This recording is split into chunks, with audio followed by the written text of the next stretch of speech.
পেটের যে সমস্যা, পেটে কিন্তু অনেকগুলো অর্গান আছে। আমি ওভারঅল যদি বলি, আপনার পেটের মধ্যে কোলন ক্যান্সার হওয়ার ঝুঁকিতে আছেন, আপনি কিভাবে বুঝবেন? কোলন ক্যান্সার হোক, স্টোমাক ক্যান্সার হোক, এটা ঝুঁকিতে আপনি আছেন কিভাবে বুঝবেন? খুব ইম্পর্টেন্ট, এই কথাটা খুবই ইম্পর্টেন্ট। বাংলাদেশে আমি যত রোগী দেখি, হাজার হাজার পেশেন্ট আমি দেখি, বেশিরভাগ মানুষের মধ্যে দেখি এই সমস্যা। তার পায়খানার মধ্যে রেগুলারিটি নাই। সে নিয়মিত তো পায়খানা হবে, এক টাইমে পায়খানা হবে, দিনে দুবার হোক, একবার হোক, তিনবার হোক, টাইমটা তো একই রকম হবে।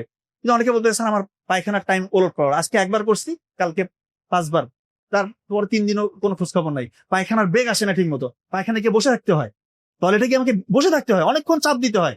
এটা তার মানে বুঝতে হবে তার কোলন ক্যান্সার ঝুঁকির মধ্যে আছে। অনেকের পায়খানার রাস্তার সাথে রক্ত যায়, এটা নর্মালি পাইলস থেকে হয়, কিন্তু দীর্ঘদিন যদি রক্ত যায় আপনার কিন্তু সমস্যা থাকার সম্ভাবনা বেশি। আপনি এটাকে ইগনোর করবেন না। পেটের এনভায়রনমেন্ট ভালো রাখার জন্য আমি বলতেছি লাল চালের ভাত খাবেন। লাল চালের ভাত খেতে হবে আপনাকে, লাল চালের ভাত খাবেন, খাবারগুলো অনেকক্ষণ চিবিয়ে খাবেন, সকালবেলা উঠে খালি পেটে অবশ্যই পানি পান করবেন, এবং সম্ভব হলে টক দই খাবেন অন্তত সপ্তাহে 2-3 দিন। টক দই খেলে পেটের এনভায়রনমেন্টের জন্য এটা খুবই ভালো। আর একটা সমস্যা হয়, আমি দেখি বেশিরভাগ মানুষকে, যে কৃমিনাশক ওষুধ খেতে চায়। কৃমিনাশক ওষুধ খেতে চায় না, 6 মাস অন্তর অন্তর আপনার কৃমিনাশক ওষুধ খেতেই হবে, কারণ কৃমি আপনার পেটের মধ্যে আছেই।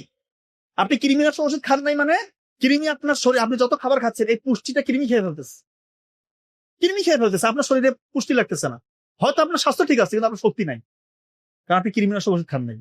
এটার কারণে আপনার শরীরের ভিতরে রক্ত সে খেয়ে নেয়, চুষ্ট রক্ত ধীরে ধীরে খেয়ে নেয়। অনেকের দেখবেন অ্যানিমিক, তার রক্ত স্বল্পতা আছে, বিশেষ করে মেয়েদের এটা বেশি হয়। এজন্য বলবো দয়া করে আপনারা অবশ্যই 6 মাস অন্তর অন্তর কৃমিনাশক ওষুধটা খাবেন। বুঝতে পারতেছেন?